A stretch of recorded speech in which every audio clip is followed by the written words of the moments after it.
Hey everyone, it's Ashanti, and I am going to do a video similarly to what my sisters did, where they answered 10 questions that were related to school.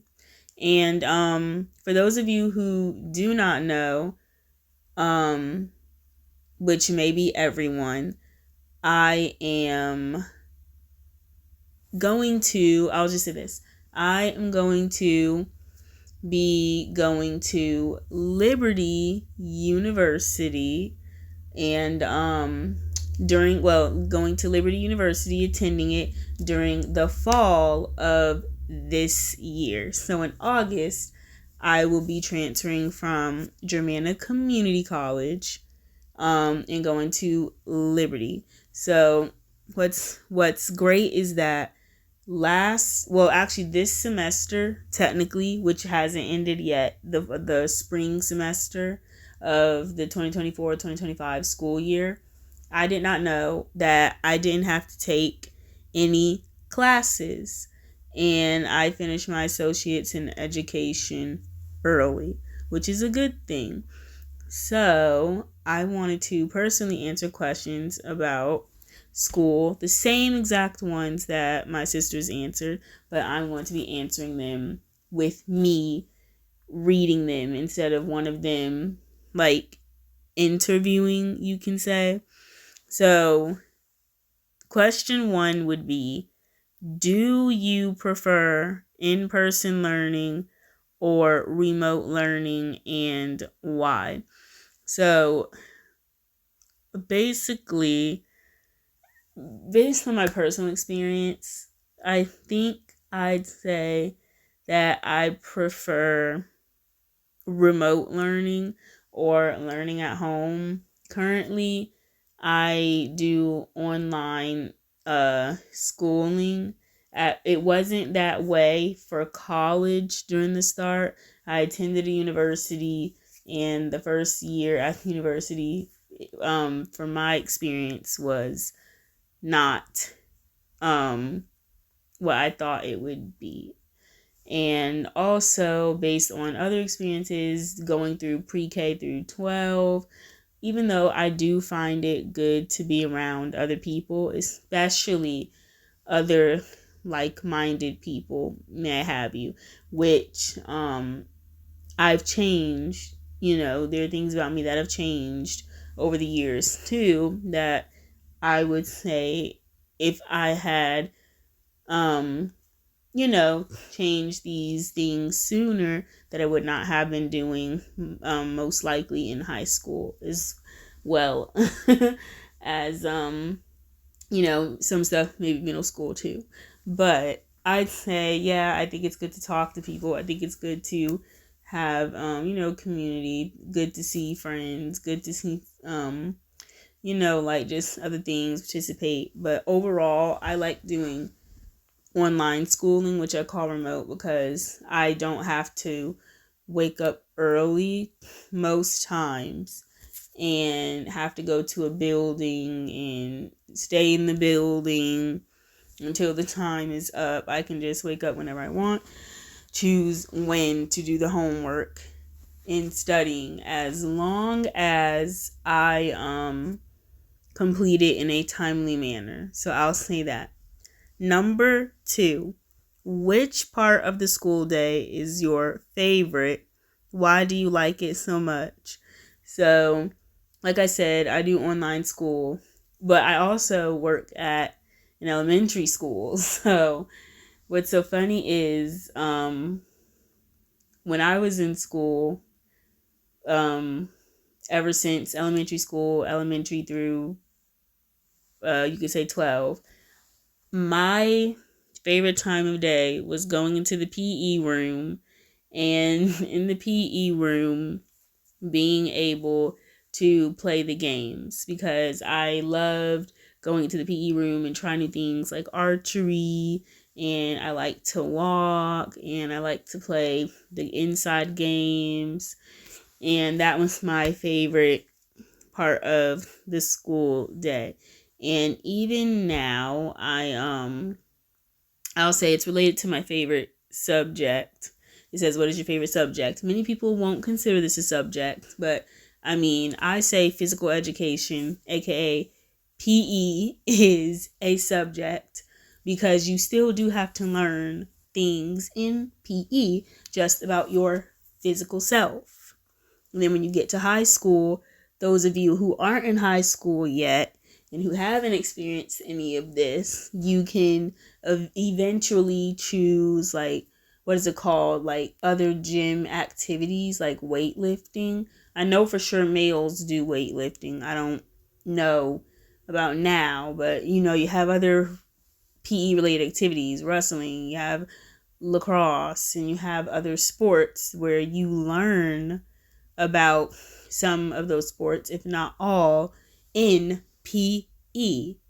So, PE was my favorite because you get to play games. And also, I like to exercise, which I need to do better about. But exercising, I really love that. And then next, it says, what subject in school do you like the least?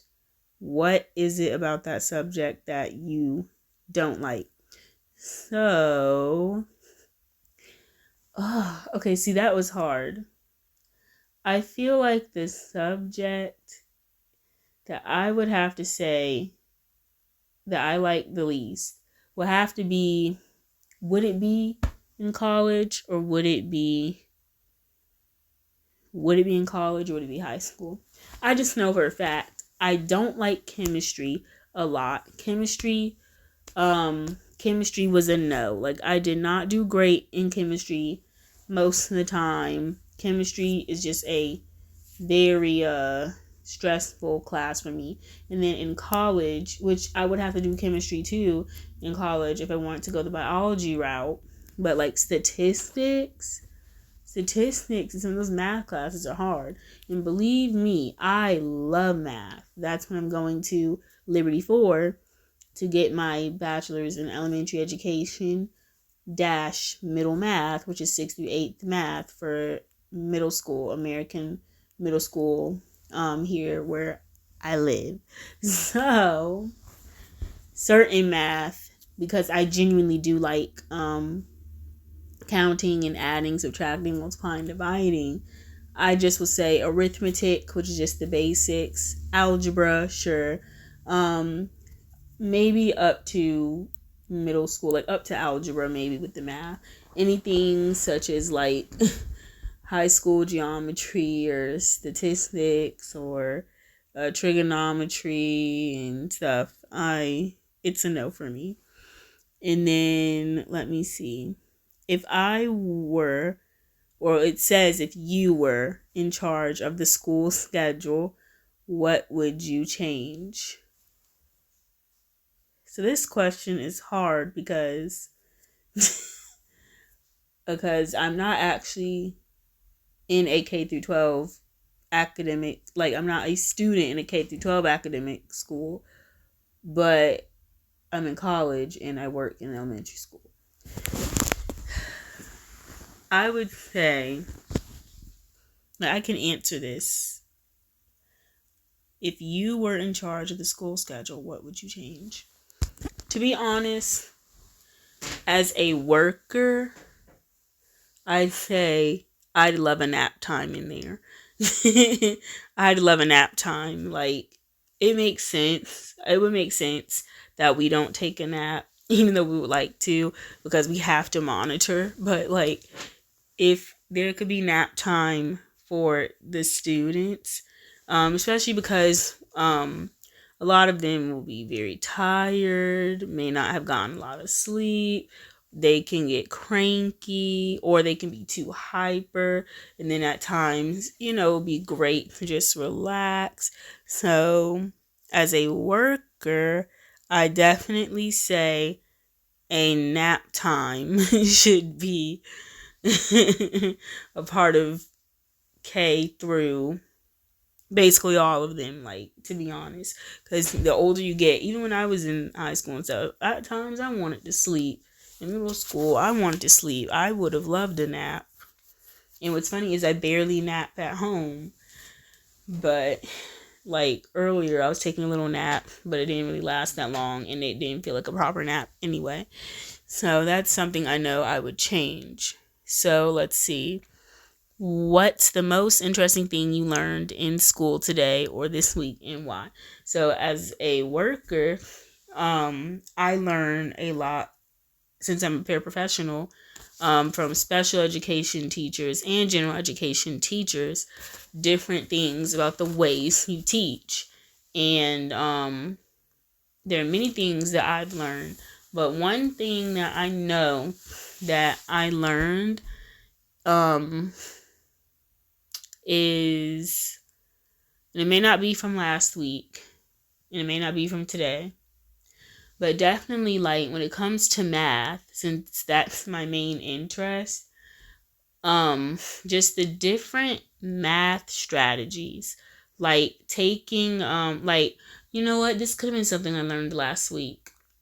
It was from one of the was it last week, general education teachers, and they had students, she had students actually, that were having trouble adding, and they were using a number line, and the teacher, she was able to break down the numbers in a way that I don't know if I've ever been taught that way, but let's say you had 31 plus um 42. 31 plus 42.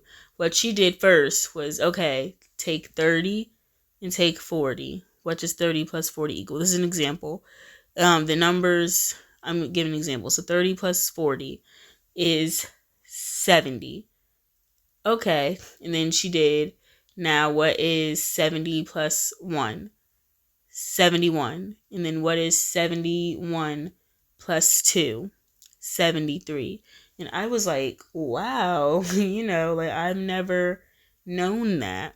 Like that strategy is a way to help. And then also I would and that was with the second graders, and then with the fourth graders, I've been learning a lot about the way you teach them how to do multiplication and division. And multiplication wise, Punnett squares, I was really great at Punnett squares, and it's great to have a refresher because I was looking at them do the Punnett squares and I was like, wow, like the methods you use for Punnett squares.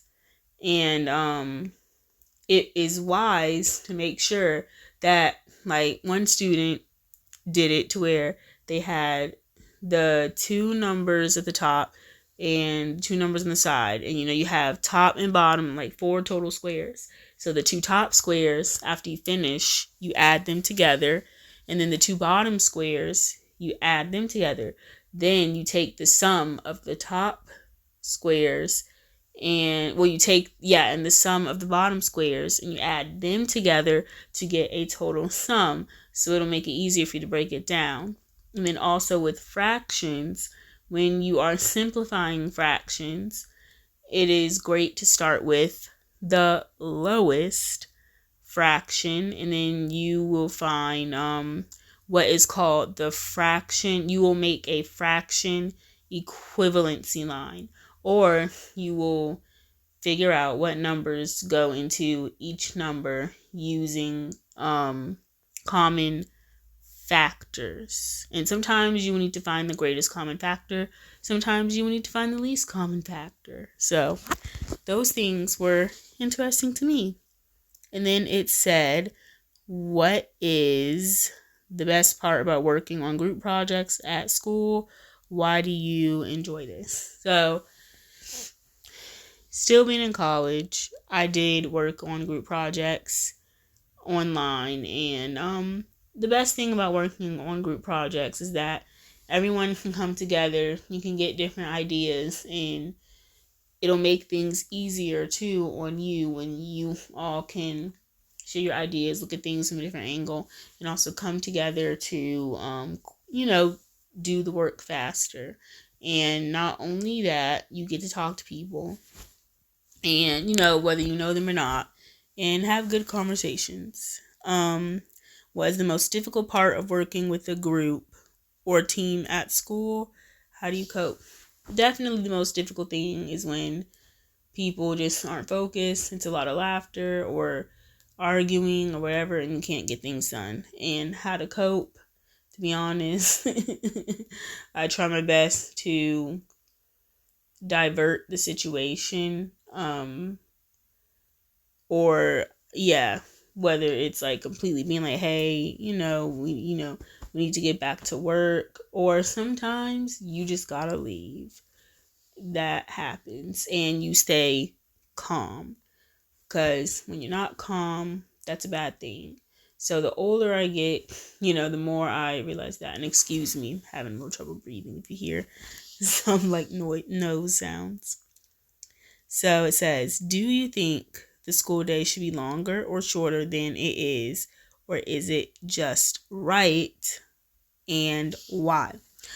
So, as a current worker and a past student, K through 12, well, pre-K through 12, I will say this. I will say this. I would love if the school day was shorter. And the other part I think said, or is it just right? To be honest, I would love if it was shorter. Like, I can't lie. I would really love if it was shorter, but you still get the same amount of pay. And some of the, I would love if it was shorter and not so much also was crammed into the learning. That is what I'd really like. So I'd like for it to be shorter. I mean, I can't lie about that. I mean, I can, but I won't. And then the last question is, if you were a teacher and the kids in your class would not listen to you, what would you do? So technically, I'm not a head teacher, but I'm a teacher in a way because I am a level 2 special education para. And then not only that, I do help with the general education kids as well. And technically, there are times where they aren't listening.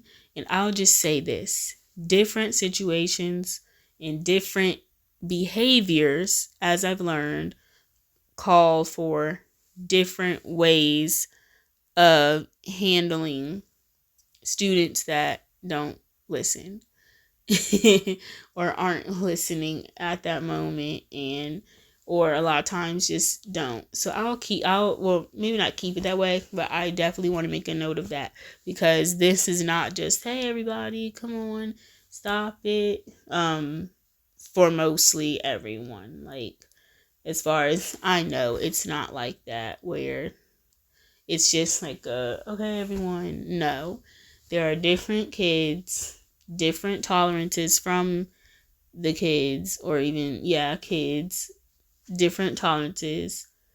I'm going to switch between kids and students because it's the same thing, but different tolerances.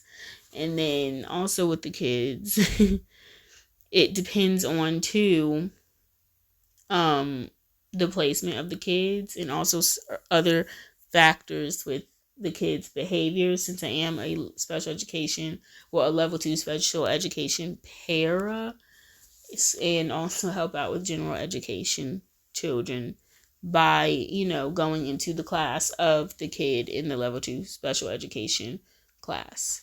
So just even with, kids that are general education kids, you can find out that a lot of them can, get easily annoyed. Any child, to be honest, can have high temperaments, and sometimes you may need to give, the child a hug and be like, hey, everything will be all right, calm down. Sometimes it can take breathe in, breathe out. Sometimes it literally may just have to be, look, like, please stop this. This behavior is not right. So I'll just say that, like, basically it depends, because not every tactic works for every kid. Or if you have a group of kids who are, for the most part, on the same page with classroom rules, not every way of handling things will work for every classroom, regardless of what you are teaching or helping to teach. So that is some insight. I'm looking at my stuff. But yeah, that is those are my 10 questions and the answers to the 10 questions. And I will definitely be doing more of these because I do love to chat. I do love, to let you guys know more about me and also do other videos too. But everything I do needs to be to the glory of Yahuwah, aka God. So, just saying. And I'm definitely gonna read Genesis chapter, 13. So I'll definitely end up reading that next from Genesis chapter 12. So as I said, those are my 10 questions, and those of you who watched, who clearly, most likely, those of you who watched and you hear me say thank you for watching, thank you for watching.